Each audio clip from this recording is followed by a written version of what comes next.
It's Monday, the 21st of April. Welcome to the President's Daily Brief. I'm Mike Baker, your eyes and ears on the world stage. And for those of you celebrating, I hope that you had a very happy and peaceful Easter. All right, let's get briefed. We'll start things off today with signs that the Trump White House's tariff strategy may be paying off. Japan, Indonesia, and others are offering deals and opening their markets of hundreds of millions of people to American goods. I'll have those details later in the show. It was the Easter ceasefire that never was. Despite Vladimir Putin's announcement of a holiday truce, Russian forces pressed ahead with attacks in Ukraine. And perhaps at some point, folks will realize that Putin has no interest in stopping his war at this time. Unless, of course, he feels the pain, he's not coming to the negotiating table. Plus, an accused terrorist wanted by India has been captured on U.S. soil, marking a major win for New Delhi and a notable moment in U.S.-India cooperation.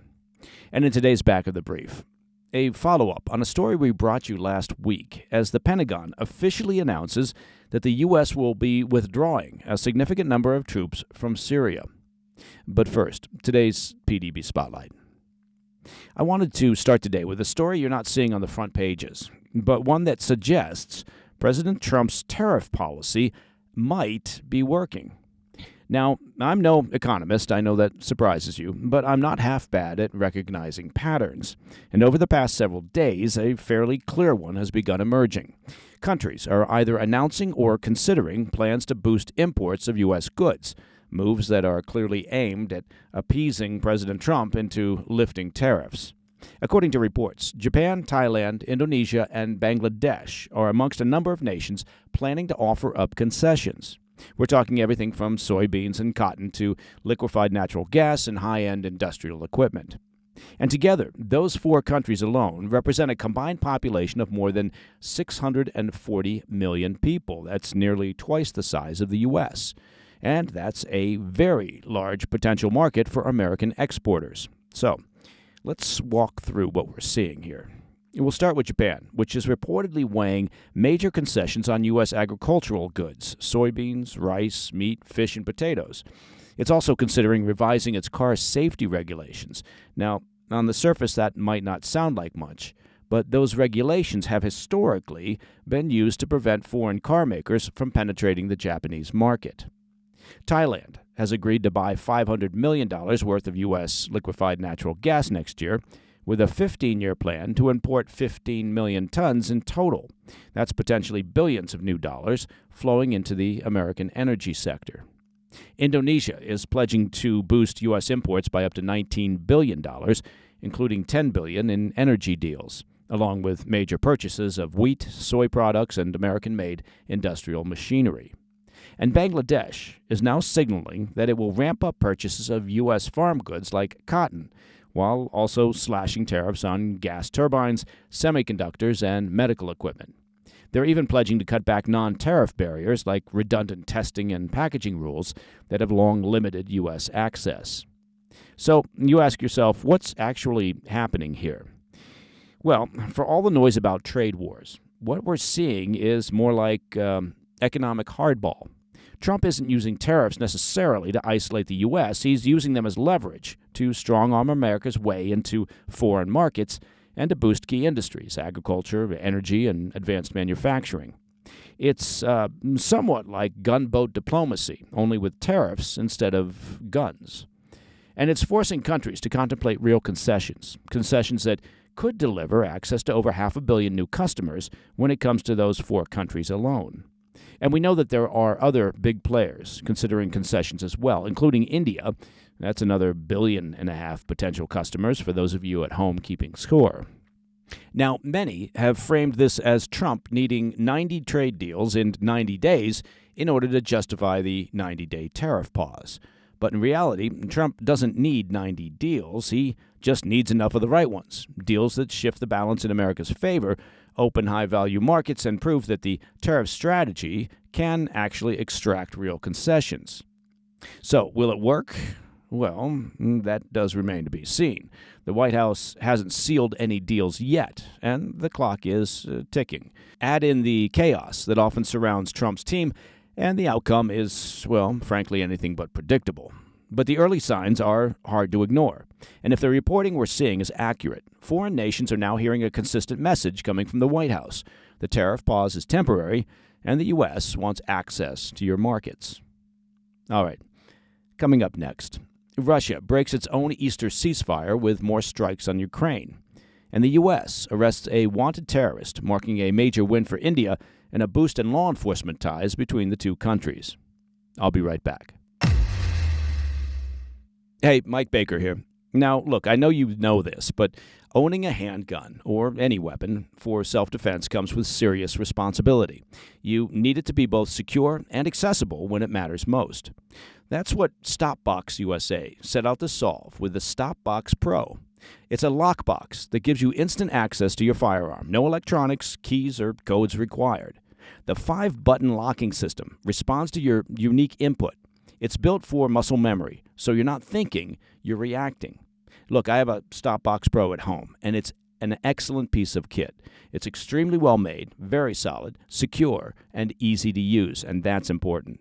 With the StopBox Pro, you don't have to trade safety for speed. Your firearm stays secure and always within reach. For a limited time only, not only do you get 10% off your entire order when you use code PDB at StopBoxUSA.com, but they're also giving you buy one, get one free for their StopBox Pro. This is a very good deal. That's 10% off and a free StopBox Pro when you use code PDB at StopBoxUSA.com. Discover a better way to balance security and readiness with StopBox. Welcome back to the PDB. Russian President Vladimir Putin announced a temporary Easter ceasefire over the weekend, but as Monday morning dawned, well, it was clear the guns actually never went silent. In a video released by Russia's Ministry of Foreign Affairs, Putin, flanked by Chief of the General Staff Valery Gerasimov, said that guided by humanitarian conditions, Russian forces would halt military operations between 6 p.m. Sunday and midnight going into Monday. He declared, quote, "I order that all military actions be stopped for this period," end quote. And then he winked. How magnanimous. Ukrainian President Zelensky responded hours later with cautious optimism. In a message posted to X late Saturday, he said, quote, "If Russia is now suddenly ready to truly engage in a format of full and unconditional silence, Ukraine will act accordingly, mirroring Russia's actions," end quote. He reiterated that the U.S.'s proposal for a 30-day ceasefire remained on the table, and that, quote, "the answer to it must come from Moscow." But the skepticism in Kyiv was clearly on display, and ultimately justified. Within the first 6 hours of what Moscow claimed would be a peaceful pause, Ukrainian officials reported 387 artillery shellings, 19 ground assaults, and nearly 300 drone incidents launched by Russian forces. Despite this, the Russian Defense Ministry insisted its forces had adhered to the ceasefire and instead blamed Ukraine for breaking it. Moscow accused Ukrainian units of carrying out 444 attacks on Russian positions during the truce window, including 900 drone-related strikes and multiple munitions drops. On Sunday, Zelensky fired back, accusing Moscow of, quote, "trying to create a general impression of a ceasefire while continuing business as usual on the battlefield."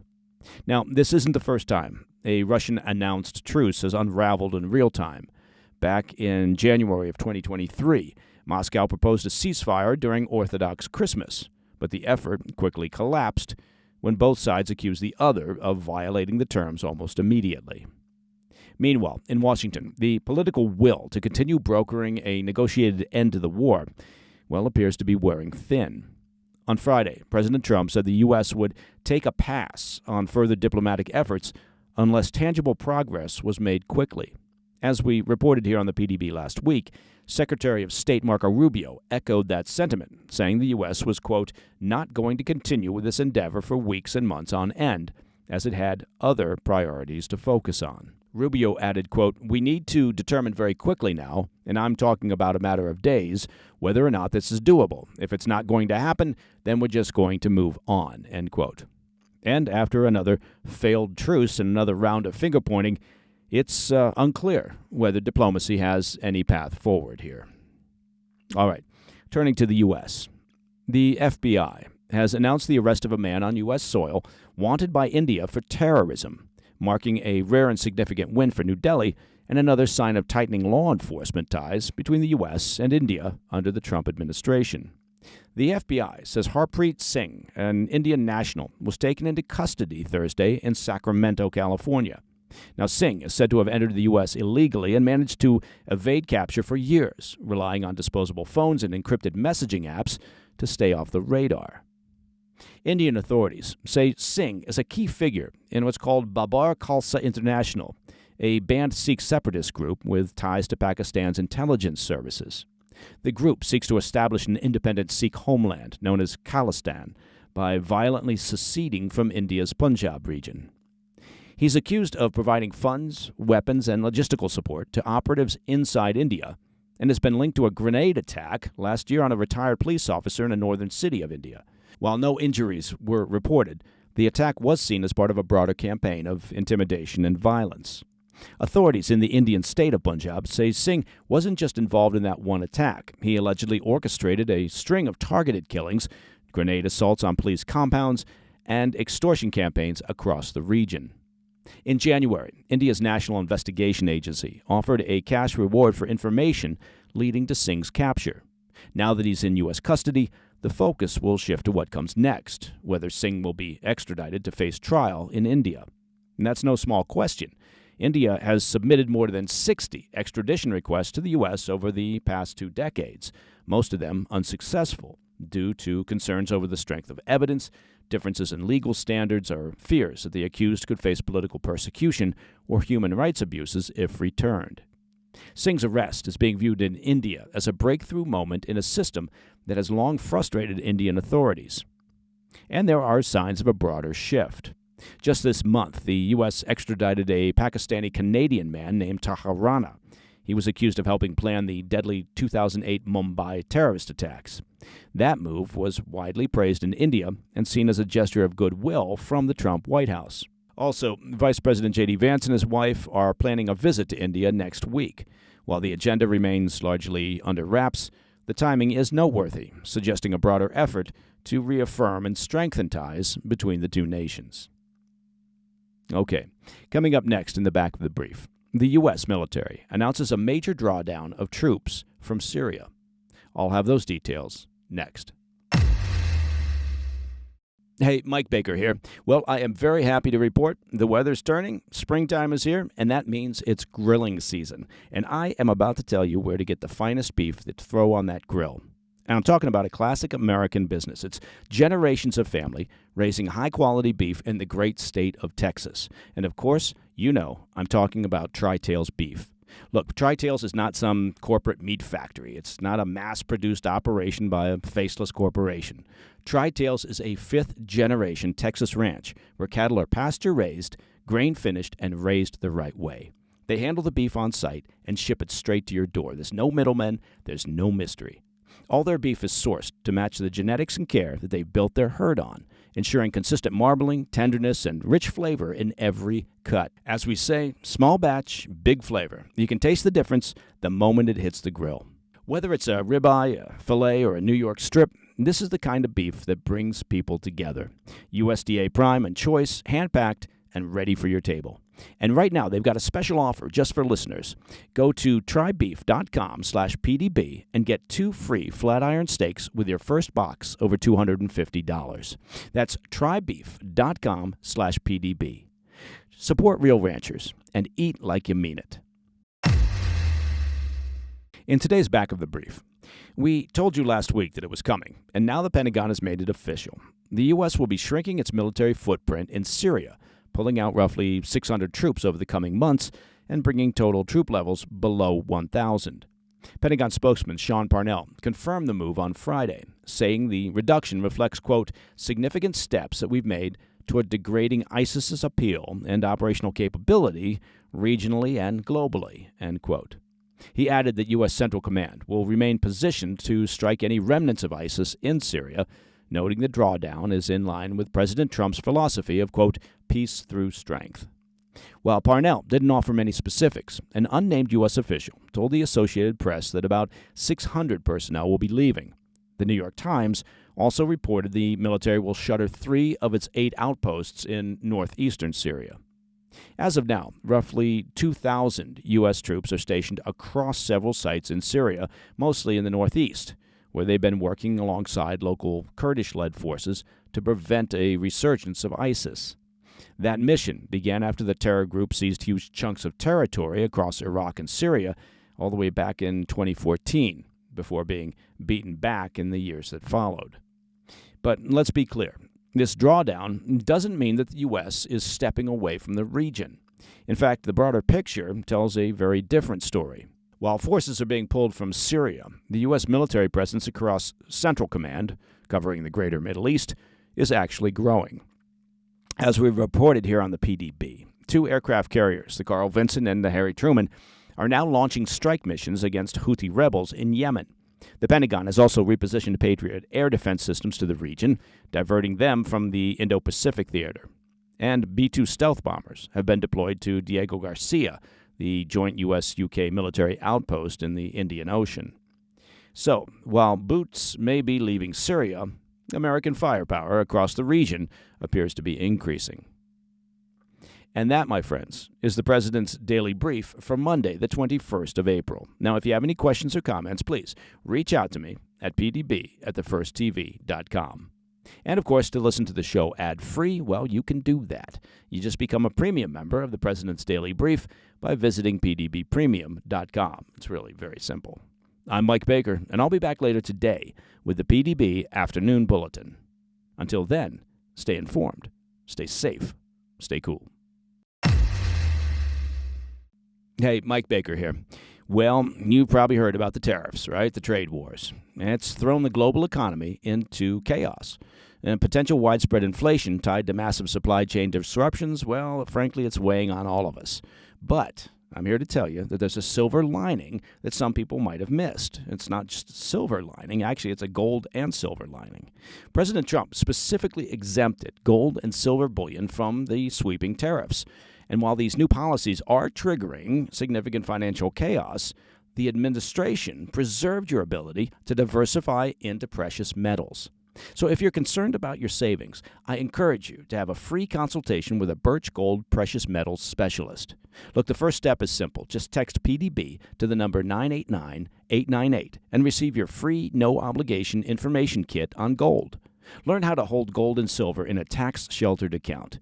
Birch Gold will help you convert an existing IRA or a 401k into a gold IRA for no money out of pocket. Find out why so many Americans trust Birch Gold to protect their savings with gold. With an A-plus rating with the Better Business Bureau and thousands of thankful customers, just text PDB to the number 989-898. Again, text PDB to 989-898 to claim your free information kit right now. Hey, thanks for tuning in. If you enjoyed this video, don't forget to hit that like button and leave a comment, a really positive, nice, and kind comment. That would be appreciated. And if you're not already subscribed to our channel, make sure to subscribe and turn on notifications so you don't miss any of our daily updates.